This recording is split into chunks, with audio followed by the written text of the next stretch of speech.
नमस्कार, मी अक्षरा पाटील. पुस्तक वाचन या यूट्यूब चॅनलमध्ये आपणा सर्वांचं खूप मनापासून स्वागत. मित्रांनो, डॉक्टर नसीमा दीदी यांच्या चाकाची खुर्ची या पुस्तकाचं पण वाचन करीत आहोत.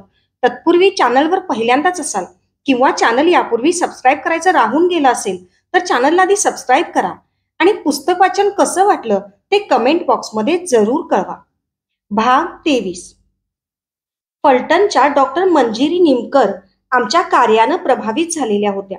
त्या शस्त्रक्रियेसाठी व कृत्रिम साधनांसाठी देणगी स्वतःहून पाठवत होत्या. एकदा आमच्या संस्थेचं ट्रेनिंग सेंटर सुरू होण्यापूर्वी बेळगावच्या अपंग संस्थेला आम्ही कॅलिपर्सची ऑर्डर दिली. ऑर्डर देऊनही बरेच दिवस कॅलिपर्स मिळाले नाहीत. बेळगावच्या संस्थेकडे चौकशी केली तेव्हा त्यांच्याकडील टेक्निशियन नोकरी सोडून परदेशात जाणार आहे, पण त्यापूर्वी आमच्या मुलांचे कॅलिपर्स तो पूर्ण करेल असं आश्वासनही मिळालं. आम्हाला नासीओ 2-3 वर्ष ट्रायसिकल्स व व्हीलचेअर्स मोफत पुरवत होती. त्यासाठी विहित नमुन्यात अर्ज, पावत्या, उत्पन्नाचे दाखले, वैद्यकीय दाखले, फोटो वगैरेची पूर्तता करावी लागत होती. बेळगावच्या संस्थेलाही या योजनेचा लाभ घेण्याची इच्छा होती. त्यांनी अनेक अर्ज केले होते, पण त्यांना होकारार्थी उत्तर आलं नाही. मी मुंबईला संस्थेच्या कामानिमित्त जाताना बेळगावच्या सेक्रेटरीनं, जी माझी मैत्रीण होती, मला विनंती केली की मी नासीओच्या अधिकाऱ्यांना श्रीमती नमा भट यांना बेळगाव संस्थेला मोफत कृत्रिम साधनं देण्याविषयी विनंती करावी. मी त्यानुसार नमाताईंशी बोलले तेव्हा त्या म्हणाल्या, तू त्या संस्थेची सभासद असशील आणि सर्व कागदपत्रांची पूर्तता तुझ्या सहीनं करण्याचे अधिकार ती संस्था तुला देत असेल तर मी त्यांचा अर्ज मंजूर करते, कारण कागदपत्रांची पूर्तता अनेक जण योग्य पद्धतीनं करत नाहीत आणि शासनाकडून मिळालेल्या अनुदानात मग ती रक्कम खर्च टाकता येत नाही. मग पत्रव्यवहारात बराच वेळ जातो आणि सर्वांनाच त्याचा त्रास होतो. वेळेत शासनाला खर्चाचे हिशेब पाठवायचे असतात. 3-4 वर्ष मी अशा कागदपत्रांची पूर्तता योग्य पद्धतीनं केल्यानं नमाताईंचा माझ्यावर विश्वास होता. त्या विश्वासापोटी त्या असं म्हणाले असल्या तरी बेळगावच्या संस्थेला ते कितपत आवडेल असं मला वाटत होतं. पण माझं पत्र जाताच त्यांनी मला कृत्रिम साधनं मिळवण्याच्या कामासाठी सर्व व्यवहार करण्याचे अधिकार लेखी पाठवले. आमच्या हेल्पर्सकडेही त्यावेळी कृत्रिम साधनांसाठी मोठी प्रतीक्षा यादी होती.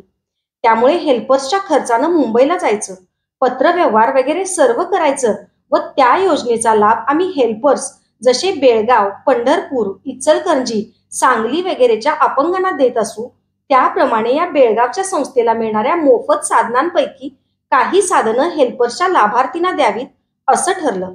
त्याप्रमाणे आम्ही आमच्या लाभार्थींच्या कागदपत्रांची पूर्तता केली तरी बेळगावहून पूर्तता झाली नाही. त्यांना फोन करूनही काम झालं नाही. पण नमाताईंना मी शब्द दिलेला होता, योग्य वेळी कागदपत्रांची पूर्तता न झाल्यास नासीओचं तेवढ्या रकमेचं अनुदान वाया गेलं असतं. नक्की रक्कम काही आता आठवत नाही, पण 70,000च्या पुढील ती रक्कम असावी. शेवटी पिढींना विचारून बेळगावच्या संस्थेच्या लाभार्थींच्या कागदपत्रांची पूर्तता आपणच करायची असं ठरवलं. त्यांना त्याप्रमाणे फोनवर निरोप दिला व मी, डॉक्टर छाया देसाई, अभिजित वगैरे बेळगावला गेलो. बेळगावला ऑर्डर दिलेल्या कॅलिपर्सचं कामही अजून पूर्ण झालेलं नसल्यानं ते काम कोठवर आलंय ते पाहायचं होतं. आम्ही बेळगावला पोहोचलो त्या दिवशी त्यांची सभा होती व त्यात बरीच गरमागरम चर्चा झाली असावी. आम्ही आमच्या कामात मग्न होतो. काम संपताच निघायचं होतं. दुसऱ्या दिवशी ऑफिस गाठायचं होतं. आम्ही दुपारच्या जेवणाचा डबा सुद्धा आमच्याबरोबर नेला होता. हे असं करायची सवय देशभतारांनी लावली होती. त्या सवयीत अनेक फायदे होते. आपल्या जाण्यामुळे इतरांना त्रास होत नाही, वेळेवर जेवता येतं, बाहेरचं खाऊन तब्येत बिघडण्याचा धोका नसतो आणि पैशाची बचत होते. बेळगाव संस्था पूर्वी मला माझीच संस्था वाटत होती. यावेळीही तिथले अपंग आणि कोल्हापूरचे अपंग माझ्या दृष्टीनं वेगवेगळे नव्हते. काही ओळखीच्या लोकांनी स्वतः होऊन संस्थेतील काही माहिती मला दिली. मैत्रीण असूनही याबाबत आपण दखल द्यायची नाही असं ठरवून मी काही न बोलता कोल्हापूरला परतले आणि ऐकलेलं सर्व विसरूनही गेले. रजनीलाही वृत्तांत दिला नाही. हेल्पर्सशी फक्त संबंधितच बाबींची चर्चा केली. बेळगावचे कॅलिपर्स बनवणारे टेक्निशियन श्री समुद्रे मूळ मिरजेचे. आमच्या मुलांच्या कॅलिपर फिटिंगसाठी त्यांना कोल्हापूरला बोलावलं होतं. त्यावेळी त्यांनी सांगितलं की हे काम पूर्ण होताच मी बेळगाव संस्थेची नोकरी सोडत आहे. 2 महिन्यांनी त्यांचा विजा आल्यावर ते गल्फमध्ये नोकरीसाठी जाणार आहेत. मधल्या काळात आम्ही व्यवस्था केल्यास ते आमच्या मुलांना कॅलिपर्स बनवण्याचं काम शिकवतील. याच सुमारास आम्हाला कॅलिपर टेक्निशियनची गरज आहे. नासीओतून शिकून बाहेर पडलेल्यांचे नाव पत्ते मला पाठवा, असं मी नमाताईंना लिहिणार आहे, असं बेळगावच्या संस्थेच्या सेक्रेटरी जवळ मी बोलले. तर त्याच पत्रात आम्हालाही टेक्निशियन पाहिजे हे लिहा, असं त्यांनी सांगितल्यानं दोन्ही संस्थांसाठी टेक्निशियन्स हवे आहेत असं पत्र मी पीडींकडून लिहून घेऊन नमाताईंना पाठवलं होतं. श्री समुद्रेंचा प्रस्ताव मी कमिटीपुढे ठेवला. शस्त्रक्रिया झालेल्या मुलांच्या बाबतीत त्वरित कॅलिपर न मिळाल्यास पायाच्या सोडवलेल्या शिरा परत आखडायचा धोका असतो. असं 2 मुलांच्या बाबतीत झालं होतं. असं झालं म्हणजे पैसा, वेळ आणि सोसलेल्या वेदना सर्व वाया जातात. यामुळं कमिटीनं भाईजांच्या फ्लॅटमध्ये ट्रेनिंग सुरू करून त्यात कॅलिपर्स बनवण्याचं ठरलं. 8 दिवसात जनवाडकर काका आणि डॉक्टर मोहन गुने यांनी 50,000ची यंत्रसामग्री मिळवून दिली व आमचं ट्रेनिंग सेंटर सुरू झालं. अरुण लोखंडेंसाठी बापूसाहेब वालावलकर यांच्याकडे मीच विनंती केली की अरुणला त्यांच्या सेवेतून मुक्त करा. कॅलिपर्स बनवण्याचं प्रशिक्षण आम्ही त्याला देणार आहोत. त्यांनी आनंदानं अरुणला नोकरीतून मुक्त केलं. आमचा दुसरा प्रशिक्षणार्थी होता राजेंद्र चव्हाण. राजेंद्र चव्हाण चिकोडीचा. 8वीत शिकत असताना एक पाय पूर्ण सडलेला व दुसरा पाय गुडघ्यापासून नाही अशा अवस्थेत आलेला. वर्षभर डॉक्टर सातवेकर त्याच्या पायाची जखम बरी करण्याचा प्रयत्न करत होते. मी कंटाळून जखम बरी होत नाही तर तो पायच कापा म्हणताच त्यांनी मला समजावलं, मनुष्याच्या शरीराचा कोणताही अवयव आपण जिवंत करू शकत नाही. अगदी शेवटचा उपाय म्हणूनच असे अवयव काढायचे असतात. पण 1.5 वर्षानंतर डॉक्टर सातवेकरांनी हार मांडली आणि त्याचा पाय मुंबईला नेऊन काढण्याचा सल्ला दिला. आतापर्यंत मुंबईच्या हाजी अली येथील अखिल भारतीय विकलांग चिकित्सा केंद्रातील डायरेक्टरांशी पूर्ण परिचय झाला होता. आमच्या पेशंटना ते त्वरित दाखल करून घेत. राजेंद्रलाही त्यांनी दाखल करून घेतलं. नेहमीप्रमाणे मामांचं सहकार्य होतंच. राजेंद्रचा दुसरा पाय दफन करताना त्याच्या वडिलांचं रडणं बघून मामांचं मनही हेलावलं. राजेंद्र अनेक महिने मुंबईत राहिला. अर्थातच सर्व खर्च संस्थेनं केला. परतला तो दोन्ही कृत्रिम पायावर उभा राहूनच. त्याला बघून अतिशय समाधान झालं. मुंबईहून परत येताच त्याला कॅलिपर्स बनवण्याचं काम शिकवलं.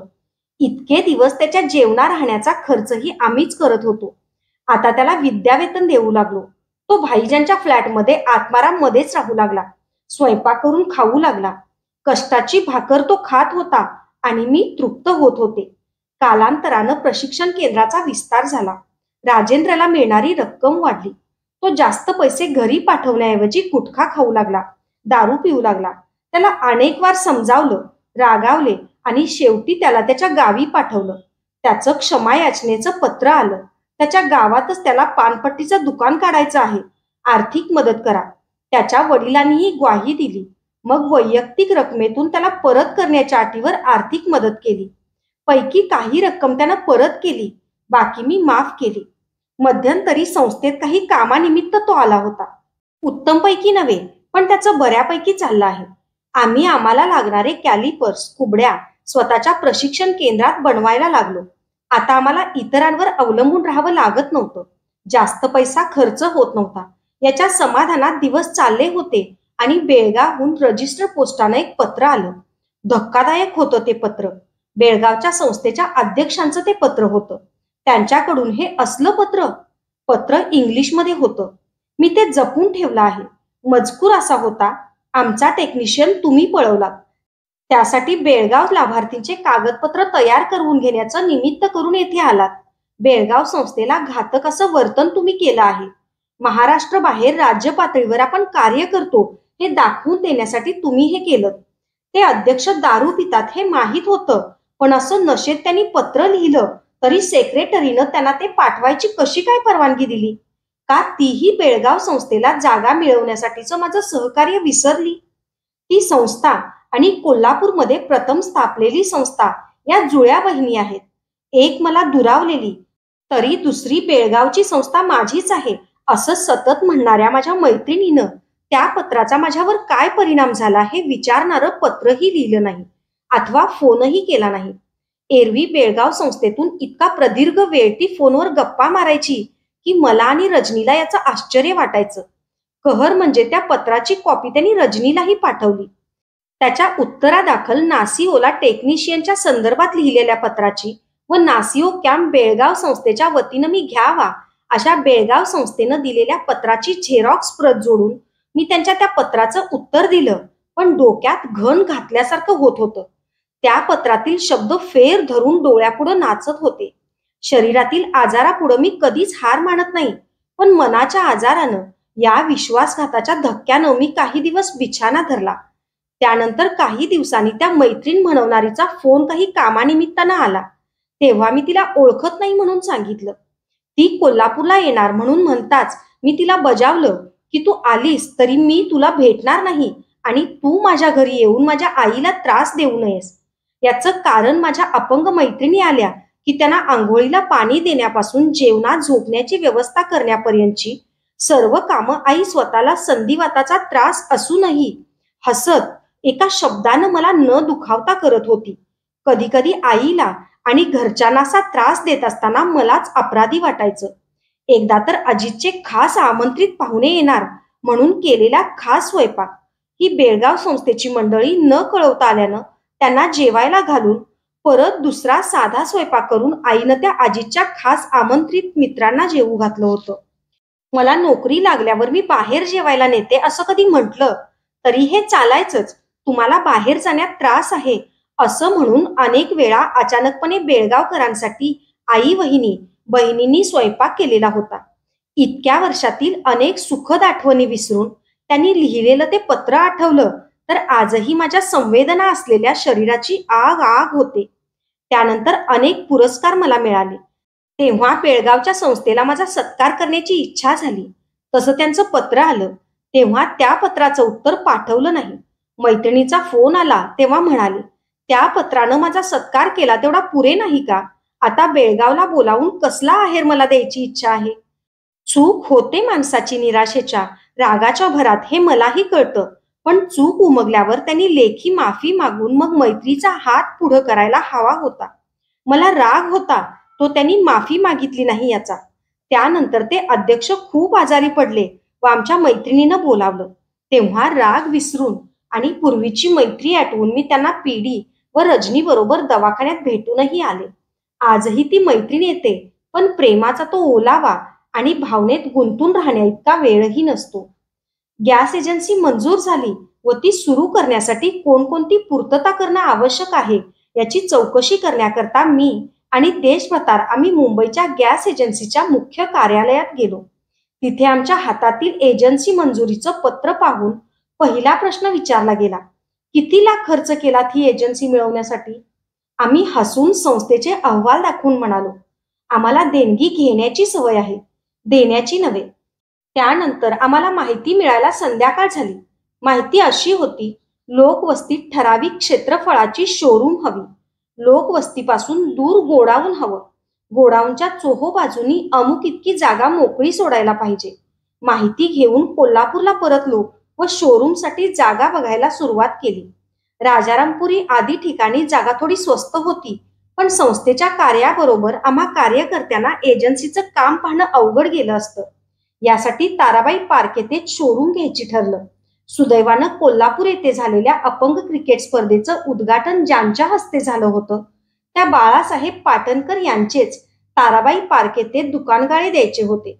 दरात थोडी सवलत घेऊन विनासायास शोरूमसाठी 2 दुकानगाळे संस्थेच्या नावे खरेदी करण्यात आले. संस्थेच्या मालकीची ती पहिली मालमत्ता होती. अर्थार्जनाच्या क्षेत्रातील आमचं ते पहिलं पाऊल होतं. शोरूमच्या बरोबरीनं गोडाऊनसाठी जमीन बघायला सुरुवात केली. आठवड्यात 4-5 वेळा तरी जागा बघायला जात होतो. नियमात बसणारी जागा बघण्यात 6 महिने गेले. जमीन ताब्यात मिळून त्यावर विशिष्ट पद्धतीचं गोडाऊन बांधून 1 वर्षाच्या आत गॅस एजन्सी सुरू झाली नाही तर हातातील मंजुरी पत्र रद्द झालं असतं. डोक्यावर वेळेची टांगती तलवार घेऊन नोकरी सांभाळून जमीन शोधत होतो. शेवटी एक जागा टेमलाईजवळ मिळाली. सरकारी नियमात ती बसेल असं मला वाटलं. गॅस एजन्सीच्या अधिकाऱ्यांना ती जागा येऊन बघा व होकार द्या म्हणजे खरेदी व्यवहार करतो म्हणून कळवलं, पण त्यांच्याकडून काहीच कळलं नाही. शेवटी ती जागा दुसऱ्यानं घेऊ नये म्हणून आणि त्यावेळच्या गॅस एजन्सीचे कोल्हापूर येथील प्रतिनिधी जे क्वचितच ऑफिसच्या वेळेत भेटत असत, त्यांनी ती जागा बघितली होती म्हणून आम्ही ॲग्रीमेंट केलं. मालकास पैसे दिले, स्टॅम्प ड्युटीही भरली आणि जागा ताब्यात घेऊन बांधकाम सुरू करत असल्याचं कंपनीला कळवलं.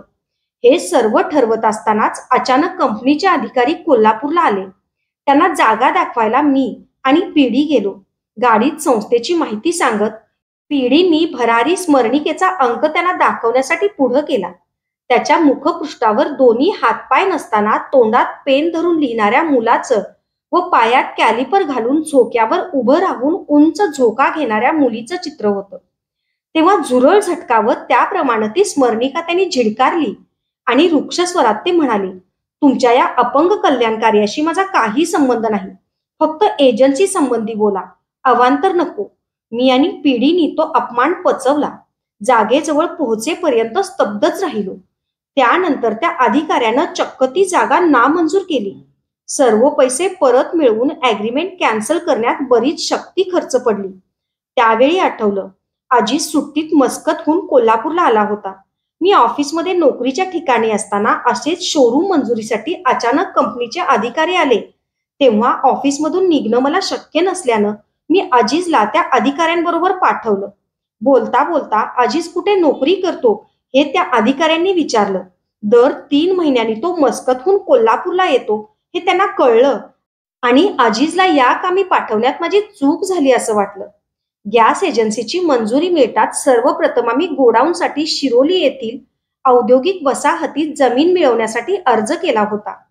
एकाच ठिकाणी गोडाऊन व भविष्य काळात तिथेच अपंग व्यवसाय प्रशिक्षण केंद्र सुरू करायचं या विचारानं 20,000 चौरस फूट जागेची मागणी शासनाकडे केली होती.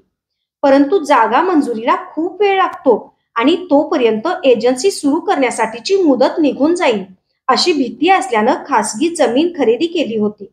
MIDCतील जागा लवकर मिळावी म्हणून उद्योग भवन येथे माडीवर असलेल्या कार्यालयात सौ नीता, श्री देशभतार व मी जाऊन आलो होतो.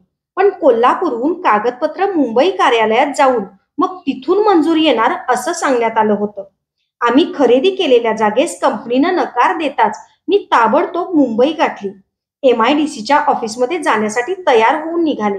निघण्याआधी फोन केला होता तेव्हा कळलं संबंधित अधिकारी श्री पठाण साहेब विमानानं दिल्लीला जाणार आहेत. लवकर आला तर त्यांची भेट घडवून देईल असं त्यांच्या खासगी सचिवानं सांगितलं. लिफ्ट जवळ आलो तर लिफ्ट बंद. 5 मजले व्हीलचेअर सहित अरुंद जिन्यावरून वळणांवरून व्हीलचेअर पूर्ण उचलावी लागते. पण हे दिव्य बहीण रेहाना, तिच्या मुली व सोबत आलेले मदतनीस श्री अरुण लोखंडे यांनी केलं. त्यांनी मला व्हीलचेअर सहित खाली आणून दाखवलं. मला खाली आणताना मनात धास्ती होती. खाली आणणाऱ्यांना काही त्रास होणार तर नाही ना? सर्वजण घामाघूम झाले होते. भाईसाहेब बऱ्याच वेळा स्वतः टॅक्सीनं ऑफिसला जाऊन गाडी माझ्यासाठी ठेवीत. त्यामुळे गाडीतून अगदी वेळेत आम्ही MIDCच्या मुख्य कार्यालयात पोहोचलो. अगदी थोड्या पायऱ्या होत्या, त्याही चढून गेलो. पठाण साहेबांच्या खासगी सचिवानं आम्हाला त्वरित पठाण साहेबांच्या केबिनमध्ये नेलं. संस्थेचे अहवाल, फोटो व जमिनी संबंधीची फाईल बघताच पठाण साहेबांनी कोल्हापूर ऑफिसला फोन लावला. आमच्यासाठी चहा मागवला. फोनवर कोल्हापूरच्या अधिकाऱ्यांशी ते बोलले. चाकातल्या खुर्चीत असलेल्या एका स्त्रीला तुम्ही मुंबईपर्यंत यायला लावता, अजून ती फाईल मुंबईला का आली नाही? सविस्तर अहवालासहित त्वरित ती फाईल मुंबईला आली पाहिजे. मी आज दिल्लीला जात आहे. परत येईन तेव्हा फाईल माझ्या टेबलवर असली पाहिजे. ओळख नाही, देख नाही, पण केवढं सहकार्य.